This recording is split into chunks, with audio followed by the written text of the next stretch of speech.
Boa noite, Celci Nunes.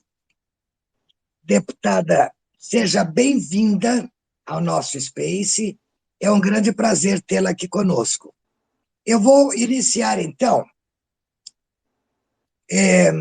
dizendo para você, vou te chamar de você, Claro. que este espaço tem um único objetivo, Celci: levar ao conhecimento dos eleitores, através da mídia, que serão as redes sociais, para alcançarmos aqueles eleitores que ainda não escolheram candidatos a deputados e senadores. Portanto, é uma campanha de divulgação ampla. Então, claro que nós queremos que você se apresente para o seu público, para a mídia e para todos os eleitores que eu já acabei de falar. Faça as tuas considerações iniciais, cumprimenta, logicamente, os seus eleitores e fala um pouco de você para que eles possam te conhecer. Tá certo? Passo a palavra, querida. Tá. Silvia, primeiro eu queria te agradecer muito por esse espaço, por me convidar e para a gente ter esse papo aqui. Agradecer a todos que estão nos ouvindo e dizer o seguinte: eu sou Celci Nunes, eu sou médica, infectologista, tenho uma trajetória grande de atuação política no movimento estudantil, contra a ditadura, depois no movimento médico, participei de entidades médicas como Conselho Regional de Medicina, Conselho Federal de Medicina, e também fui muito próxima do Sindicato dos Médicos, da Associação Baiana de Medicina.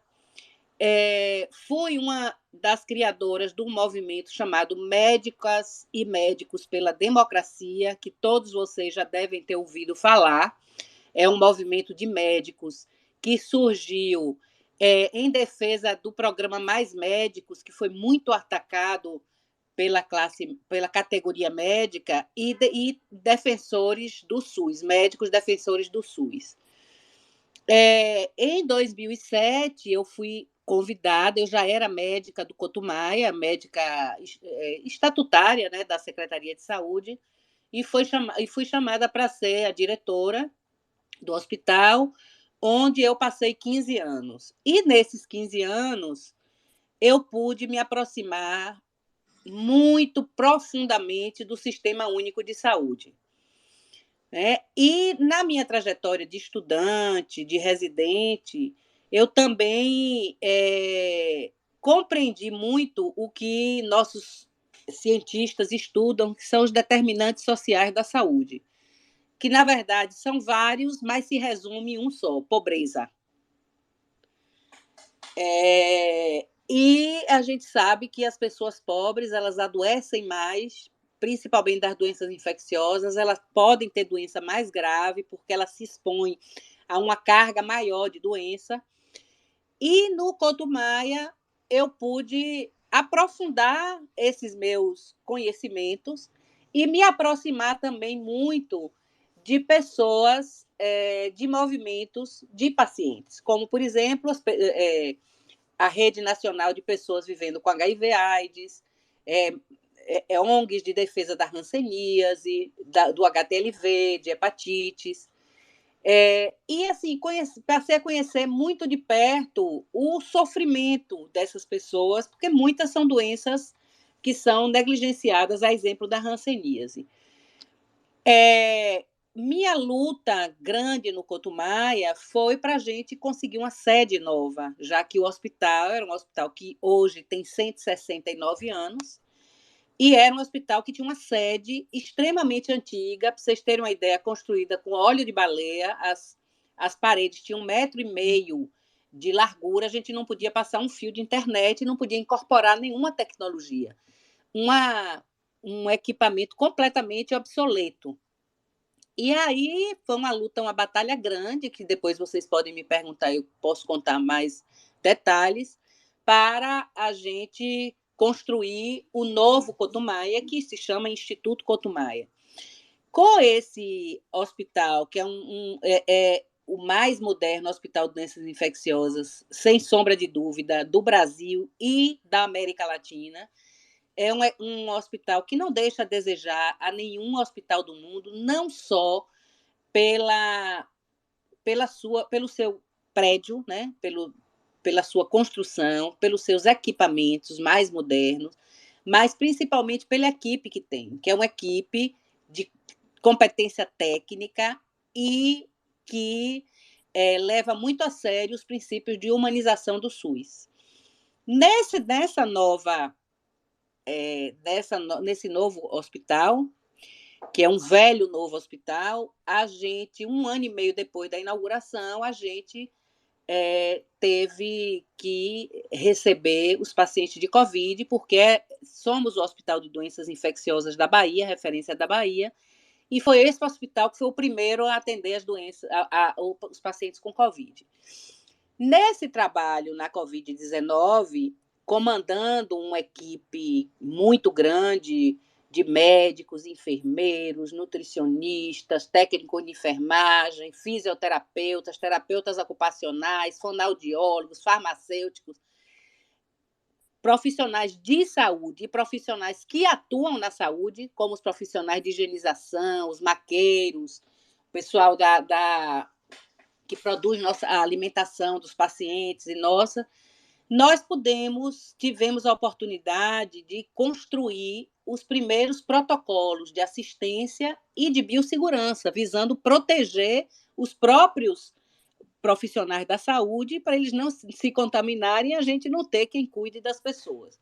Então, essa experiência foi uma experiência muito rica, muito dolorosa, mas que me deu muita visibilidade, porque como nós nos cercamos da ciência para fazer todos os protocolos, teve uma entidade que foi formada pela UFBA, Fiocruz e o SIDAX, foi a Rede Covida, que dava o suporte científico, as bases científicas da nossa atuação. Nós nos sentimos na obrigação de conversarmos com todas as pessoas que nos chamavam para dar entrevista, fosse a principal televisão da Bahia até a rádio comunitária do menor município da Bahia. Então, eu entendia que era uma obrigação a gente passar essas informações que a gente recebia de forma privilegiada. Nós tivemos muitas lives com os países, as instituições, né, os hospitais dos países que tinham passado pelo aquele pico maior da pandemia, que já entendiam um pouco como conduzir. E, então, como nós tínhamos informação privilegiada, a gente tinha que passar essas informações. E aí surgiu, dentro primeiro desse movimento Médicas e Médicos pela Democracia, essa conversa de que eu ia ser candidata a deputada. Eu levei isso como uma brincadeira, até que um dia eu fui realmente convidada. Quem me fez um convite, é importante que a gente diga, foi o deputado Jorge Sola. Eu tomei um susto, a primeira coisa, porque eu não estava nos meus planos isso, participar da política partidária, de concorrer a um cargo do legislativo. Demorei 3 meses pensando, consultei várias pessoas, e foi praticamente unânime a resposta, que as pessoas diziam: isso é um caminho natural para você. Você tem que ir e tal. Só minha filha que me disse: mãe, você é louca, porque você acaba de sair de uma loucura dessa da Covid, daquele momento mais difícil, que você praticamente trabalhou de domingo a domingo para assumir uma nova coisa tão dura, né? Que é uma mulher entrar na política. Mas ponderei e resolvi aceitar. E aí estou nessa caminhada grande, fiz várias reuniões, vários encontros, você participou de alguns, Silvia, e estamos nessa batalha para renovar. A gente precisa renovar a política. Né? A política tem uma coisa extremamente importante nas nossas vidas, nós não podemos negligenciar, e a gente faz isso muito. E porque é a política que define tudo, né? Onde vai botar o orçamento o dinheiro dos nossos impostos, que todo mundo paga, para onde esse dinheiro vai ser alocado. se ele vai ser alocado para programas sociais ou se ele vai ser alocado para pagar juros de banco, etc, etc. Então, a gente não pode negligenciar a política e é por isso que eu estou me colocando, né, para ser como candidata a deputada estadual para representar esse segmento saúde, as mulheres na Assembleia Legislativa. E é claro que saúde tem interfaces com diversas outras coisas que a gente vai conversar. Pois é. Então, de acordo com a dinâmica de hoje, deputada Celci, já te chamo assim porque acho que quando nós começamos a chamar as pessoas pelo que ela é ou pelo que ela vai ser, traz uma positividade muito grande para a sua campanha, para a Ótimo. sua eleição. Então, de Obrigada. acordo com essa dinâmica de hoje, eu vou passar para a co-host Silvia Porto, nesse momento, a condução dessa entrevista e, a partir de agora, ela que te conhece bem, que sabe da sua luta, conduz a todos os ouvintes da mídia e a toda a militância e o povo da Bahia. Passo a palavra para a co-host Silvia Porto. Obrigada, Cecília. Imagina, querida, estamos aqui para ajudar a reconstruir esse país. Exatamente. Na verdade, boa noite a todos. Saudações petistas. Eu gostaria de fazer a apresentação da minha candidata a deputada estadual, descrevendo, e coloquei aqui no mural acima, um projeto no qual, no pior momento da pandemia, eu faço referência literária a Clarice Lispector, dizendo que ela teve a sensibilidade inteligente de criar, para aquelas pessoas que estavam no isolamento, um modo de não se sentirem sós.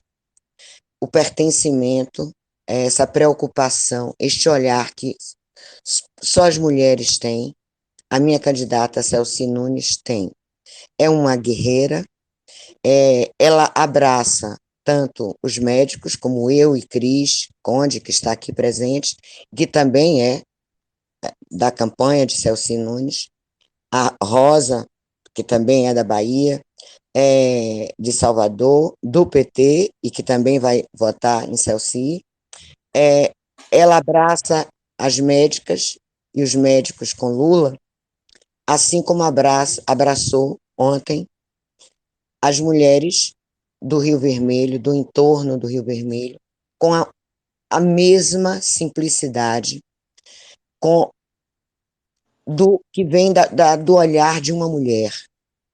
Por isso, eu a vejo como uma representante do time Lula, sem a menor dúvida. Por isto, ela é minha candidata.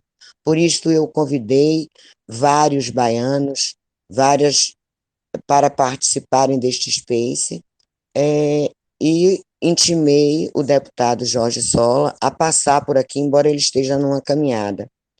E ele me prometeu que mais tarde ele vai passar, porque ela é uma representante do que tudo que Lula propõe, que é o olhar de alteridade, né? Não é só de empatia, é de alteridade. É aquela pessoa que sabe se colocar no lugar do outro, respeitando a singularidade e a subjetividade. A gestão dela, a indignação dela como gestora e as entrevistas duras que ela dava a qualquer rádio, dizendo o quanto o governo federal estava subnotificando, sobrecarregando, e eu sou SUS. Então, ela me representa como mulher, me representa como mulher brasileira. Então, esta é Celci Nunes para mim. E eu gostaria, Celci, que você falasse justamente das interseções das suas propostas, que estão ligadas na área de saúde, mas que vão voltar, como exigir a vacina, a carteira de vacina nas escolas. Nos dê uma luz com essa sua linda luz que você tem dentro de você, e representante de Lula. Oi, Silvia, muito obrigado, viu? Ave Maria, é um luxo ser representante de Lula, assim como você falou. Mas deixa eu te falar, na verdade, a gente tem um eixo principal, que é o eixo de tratar da saúde, né? A gente vê que, se você olhar assim, para a Assembleia Legislativa da Bahia, a gente não tem um representante da saúde que faça essa interlocução com os trabalhadores da saúde, que defenda muito ardorosamente o SUS, porque ele precisa de defesa, porque o que a gente tem muito nessa sociedade neoliberal são pessoas querendo destruir o SUS, transformar o SUS em planos de saúde para pobres, que você paga pouco e também recebe pouco.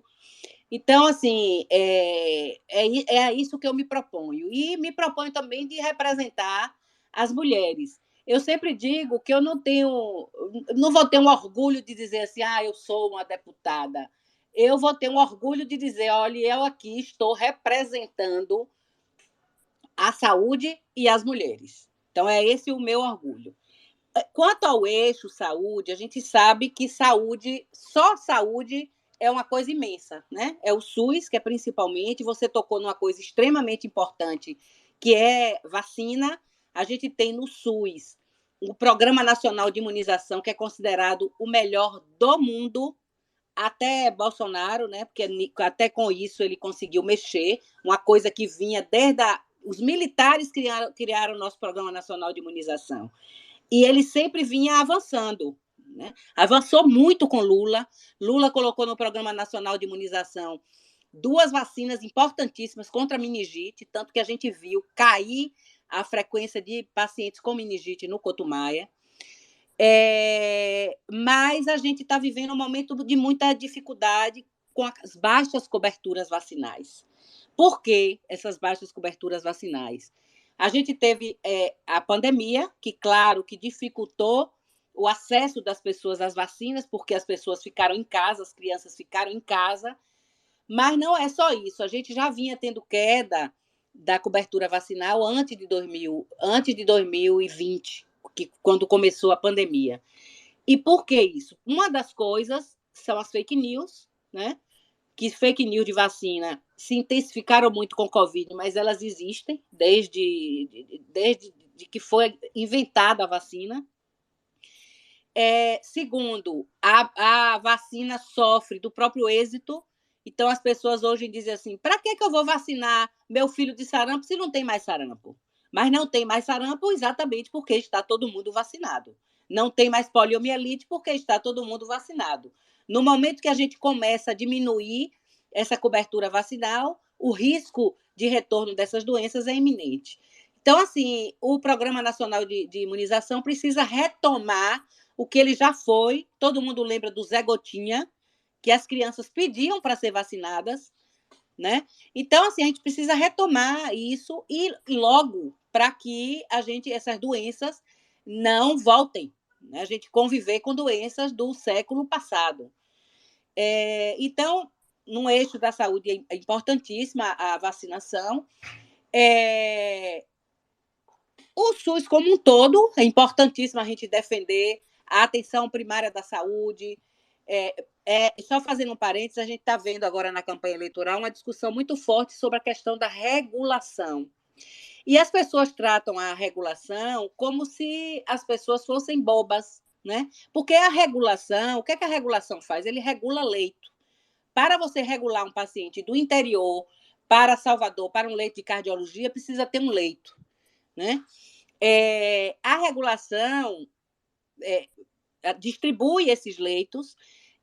Existem 22 médicos de plantão diariamente, que são os que recebem os relatórios e vão distribuindo para os hospitais, segundo o perfil de necessidade do paciente. Mas, assim, para que você tenha leito, você precisa cuidar lá atrás. Então, por exemplo, eu estava conversando hoje com um amigo meu que está trabalhando na regulação. Ele diz que vê não sei quantos pés diabéticos, que é pés gangrenados para você amputar. Por quê? Porque o diabetes não foi controlado. E quem faz isso é a atenção básica de saúde. Então, AVC, que é uma das coisas que está se falando aí. Por que você tem um AVC? Porque você não cuidou da sua pressão arterial, principalmente, né? Então, assim, então o SUS ele tem que ser visto como um todo. Se você tem uma rede de saúde básica que funcione, você evita doenças e evita que as pessoas precisem de leitos. E uma outra coisa que é importante sobre a regulação. Antigamente, antes da regulação, a gente tinha o que a gente chamava ambulancioterapia. Tinha um paciente lá, você botava na ambulância para vir para o Hospital de Salvador e ficar no corredor, porque não tinha um hospital, uma vaga certa, né? Então, tudo isso a gente tem que pensar. Uma outra coisa, mobilidade urbana. Mobilidade urbana tem a ver com saúde? Claro. Os nossos leitos estão cheios de pessoas acidentadas, de moto e de carro, porque a mobilidade urbana nossa prioriza o transporte individual e não o transporte coletivo. Então, é um eixo enorme a saúde, mas que tem várias interfaces, Silvia. Principalmente agora com essa questão da uberização, sem direitos trabalhistas, eu vejo muitas interfaces mesmo. Rosana, alguém quer falar? É só pedir o microfone que eu passo, senão eu mesmo vou perguntando, ou melhor, eu vou passar para a host fazer a primeira pergunta.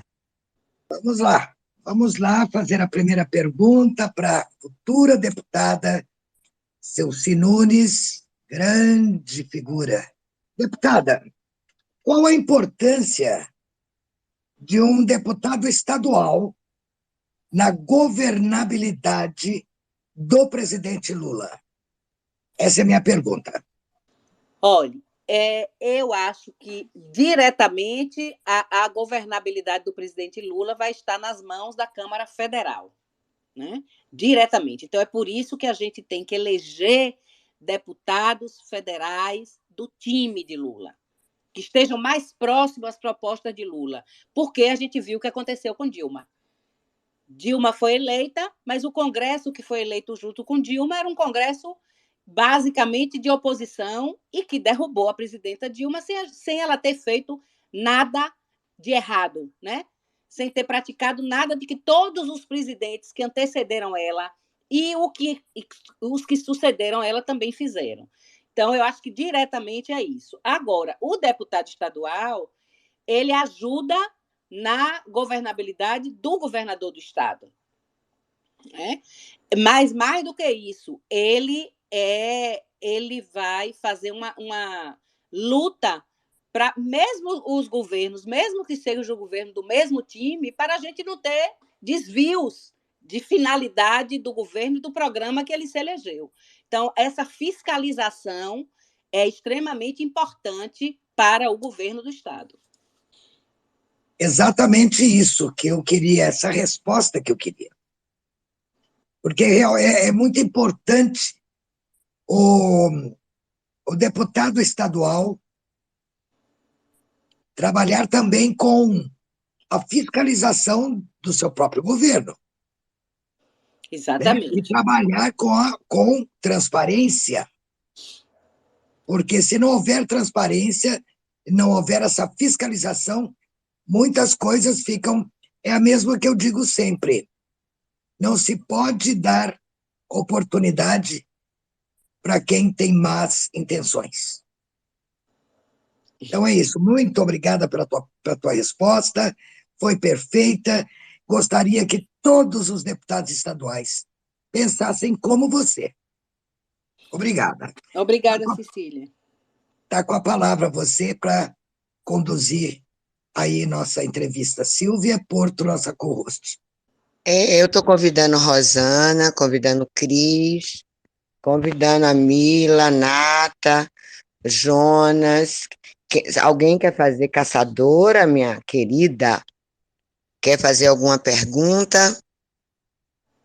Eu vou perguntar, então. Celci, nós vamos...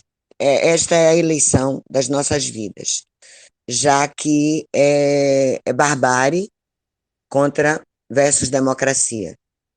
E eu acho que saúde, educação, alimentação, né? São coisas prioritárias que Lula com esse poder que ele tem camaleônico, onde ele vai, ele é do lugar que ele está. Lula é um homem de todos os lugares. Eu fico encantada com a capacidade que ele tem de se adaptar.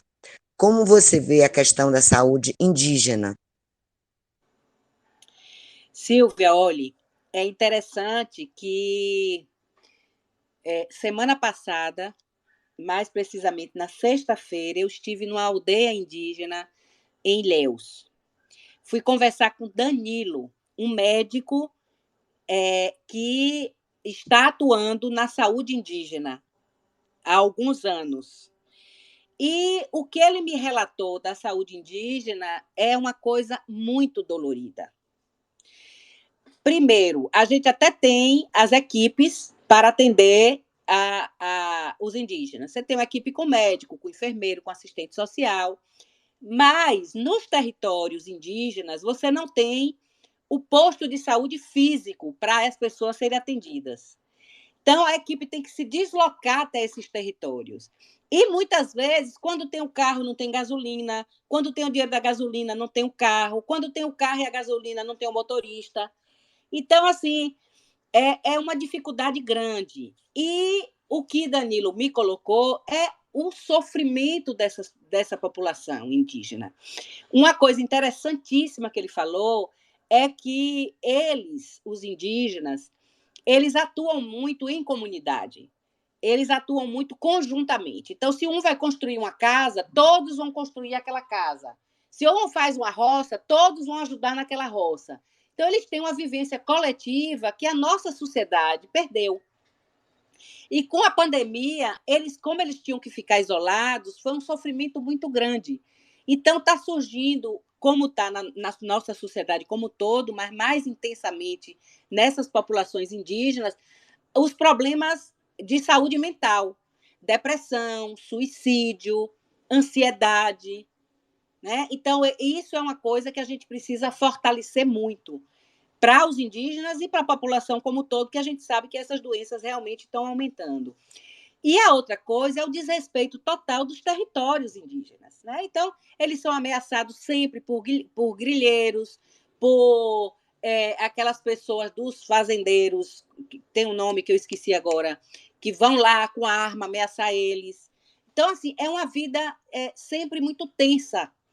Na área deles lá, eles têm uma área de demarcação que seria de 51 mil hectares e que está nessa luta pela demarcação há muitos anos. E você não consegue. Então, tudo isso é um sofrimento. Então, é uma área que precisa ser vista com muito carinho, é a saúde indígena. A gente já tem um programa no SUS para a saúde indígena, mas precisa ser cumprido. Esse despresidente, ele está realmente com o objetivo que ele sabe que ele vai perder, com o objetivo de destruir o máximo para que a gente tenha mais trabalho de reconstruir, né? Silvia, eu não tenho a menor dúvida disso. E assim, eu vou lhe dizer uma coisa: nós vamos ver o estrago quando ele sair. Porque a destruição não ficou um programa social de pé. Inclusive programas destinados às mulheres, né? Por exemplo, a gente tinha um programa chamado Brasil Carinhoso, que foi a presidenta Dilma que colocou. Esse programa era para você qualificar as maternidades para um atendimento humanizado à mãe e ao bebê, ao parto, né? E isso foi completamente desvirtuado. Eles tiraram as enfermeiras obstetrizes do programa, que fazem um trabalho belíssimo. Então, assim, muita coisa direcionada à mulher, esse misógino que está aí na presidência, acabou. Ele diminuiu a verba, em 80% a verba para os lugares de acolhimento das mulheres vítimas de violência. Então, é muita coisa. Você falou uma coisa importantíssima. A gente tinha um projeto de farmácia popular. Primeiro, tinha as farmácias do governo mesmo. E segundo, tinha o convênio com as farmácias tradicionais. Primeiro acabaram as farmácias populares, físicas, e agora tem uma redução de 59% da verba para essas farmácias, a farmácia popular que funciona dentro da farmácia normal. Então, assim, é uma destruição que sem precedentes. E o pior de tudo que a gente levou anos para construir, ele está destruindo nesses 4 anos desse governo aí maldito. Boa noite.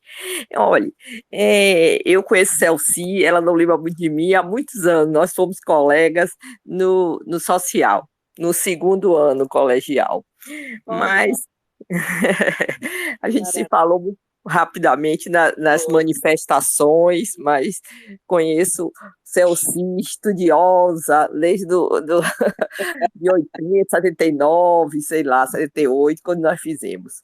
Bom, enfim, sabe o que eu queria, Celci? Faz um comentário, uma análise aí sobre saúde pública e tratamento de esgoto e saneamento básico. Eu acho isso tão importante, assim, sobre, né, a água, a água limpa, claro, tratada, o tratamento de esgoto, resíduos sólidos, quer dizer, o que é que isso tem a ver com a saúde pública? Eu gostaria que você fizesse uma análise, um comentário sobre isso, querida. Um beijo, sou sua eleitora, e vamos lá. Obrigado, Rosa, obrigado. Olha, a gente, se você pensar na longevidade da humanidade, se você lembrar que nessa mesma época do século XX, a média de vida da nossa população era de 40 anos, não é? O que mudou em 100 anos foi uma coisa imensa, praticamente dobrou, né? A sobrevida da população mundial e da população do Brasil também. E vários fatores tiveram a ver com isso. São 4 fatores principais. O primeiro é água e saneamento básico, né? É água tratada e saneamento básico. O segundo é antibiótico. O terceiro, vacina. E o quarto é a evolução da saúde, das tecnologias em saúde, a evolução da medicina. Então, isso é completamente ligado à saúde pública. A gente conseguiu, Rosa, aumentar, cair a níveis. A gente só. O Brasil ainda tem uma taxa de mortalidade infantil relativamente grande, mas a gente caiu demais essa taxa de mortalidade infantil. A gente não chegou ainda à de Cuba, que é a melhor, das melhores do mundo. Mas, e isso se deu exatamente por água tratada e saneamento, porque as crianças morriam de quê? De diarreia. A maioria. Por quê? Por causa de água sem tratamento e sem tratamento de esgoto. Mas a gente tem no Brasil e na Bahia uma heterogeneidade muito grande de saneamento de água tratada. Salvador tem um percentual bem alto, acho que acima de 80% de esgoto e água tratada, mas a gente tem cidades da Bahia que não tem isso. Né? E aí a gente ainda persiste com quadros dramáticos de mortalidade infantil e etc. E tal. Então tem tudo a ver. Né? A outra coisa que você falou foi meio ambiente, não foi isso? Opa, foi isso. Relacionado com saúde.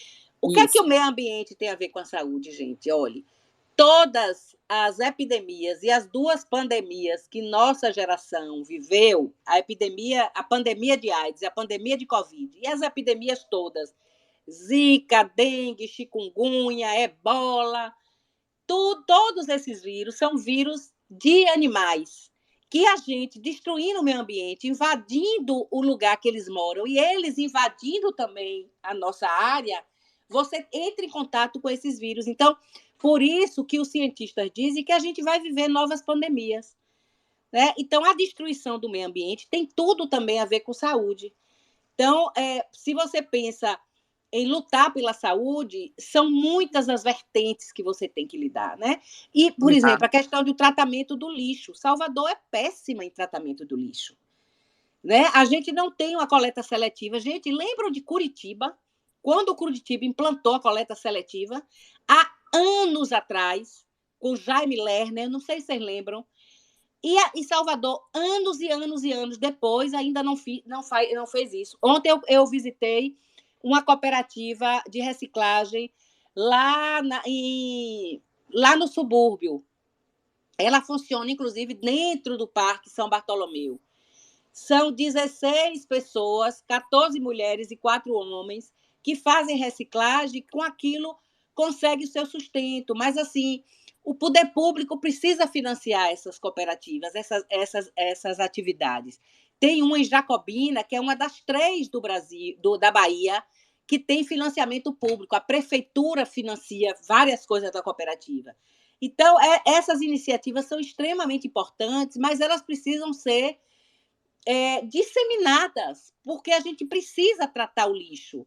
Né? O lixo está relacionado com dengue, com chikungunya, com zika, porque você coloca, você tem vasilhames que ficam juntando água para que a Aedes aegypti se procrie, se dissemine. Então, tem muita interface.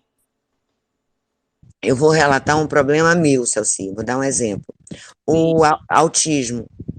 O autismo são 23 graus, né? Você sabe melhor do que eu.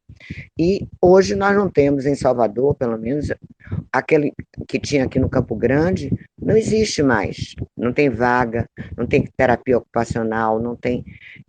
Eu liguei para a Secretaria de Educação, o autismo não é nem considerado uma dificuldade, uma deficiência, uma doença.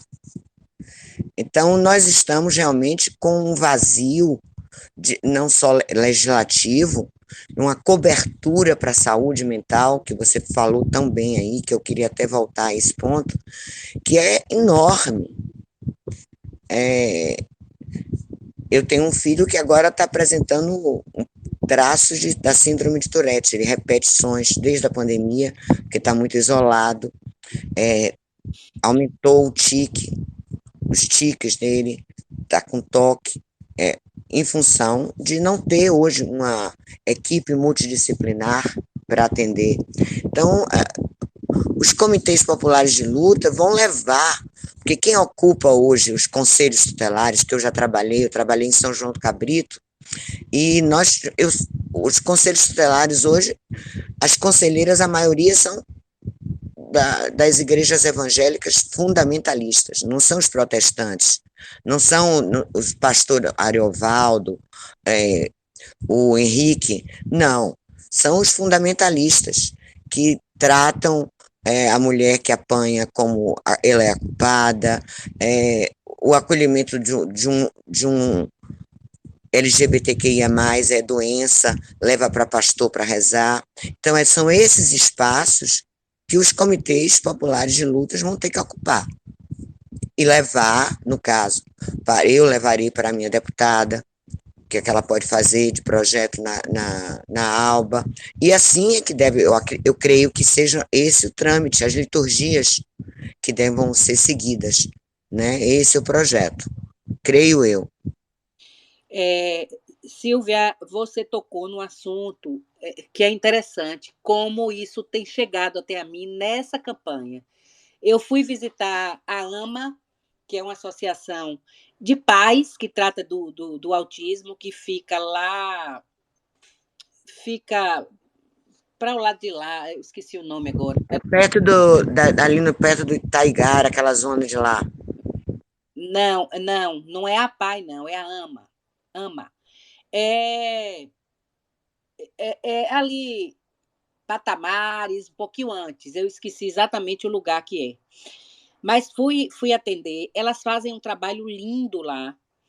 E foi uma mãe de uma criança autista que se empenhou para construir isso, só que eles atendem uma quantidade de pessoas, de crianças, estão com uma fila enorme e não conseguem colocar, porque a sede é pequena, então tem pouco profissional, então são muitas coisas. O centro nosso estadual de treinamento, eu conversei até com o pessoal que está na frente desse centro, na direção, e eles disseram o seguinte: é um centro que atende, são 2.000 pessoas e que está no seu limite, tem uma fila de 2.000 pessoas. E essa fila está sendo monitorada pelo Ministério Público.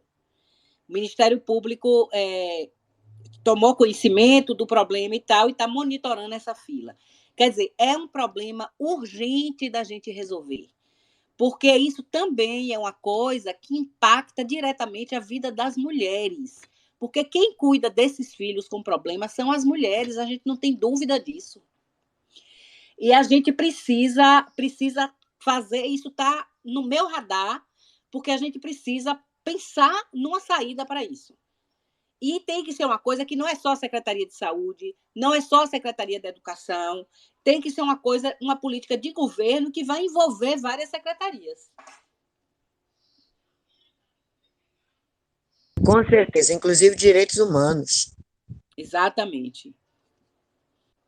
Deputada Celci, se eleita for, qual seria as suas providências como médica, como nesse setor fantástico da vida, que é a ciência? Você teria algum projeto de lei para apresentar sobre o saneamento básico do seu estado?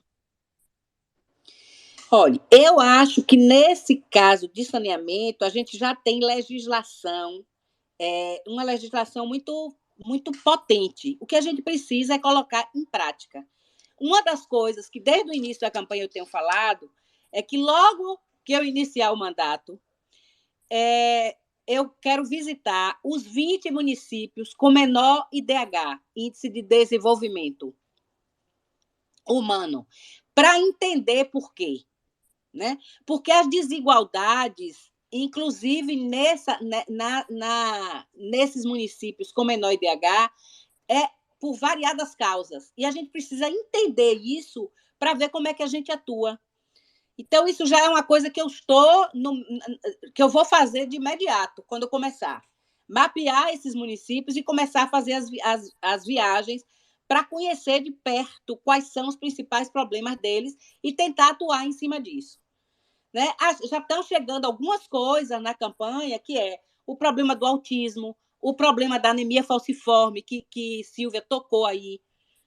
Tem um centro de anemia falciforme que o governo está construindo, mas que é prometido há não sei quanto tempo e precisa realmente passar a funcionar, porque isso faz parte da política de saúde para a população negra, porque a anemia falciforme é uma doença genética e que tem a ver com a raça. Por exemplo, o que eu andei vendo aí, a gente precisa de uma rede de cuidado para as marisqueiras. A gente não imagina, mas a Bahia é o estado que tem o maior litoral. E as marisqueiras, elas não têm para onde se dirigir, né? Elas têm doenças muito específicas daquele trabalho delas. Então, é uma coisa que a gente precisa se debruçar, estudar e ver como é que a gente atua. Então, são muitas coisas que estão chegando, e cada lugar que eu vou, que eu converso, surge mais coisa. E eu acho que eu tomei realmente a decisão correta de me colocar nesse papel, de querer estar neste lugar. Né? Em cada viagem que eu faço, em cada reunião que eu faço, eu me sinto mais fortalecida nessa proposta. Eu preciso do voto de cada um de vocês que vota aqui na Bahia.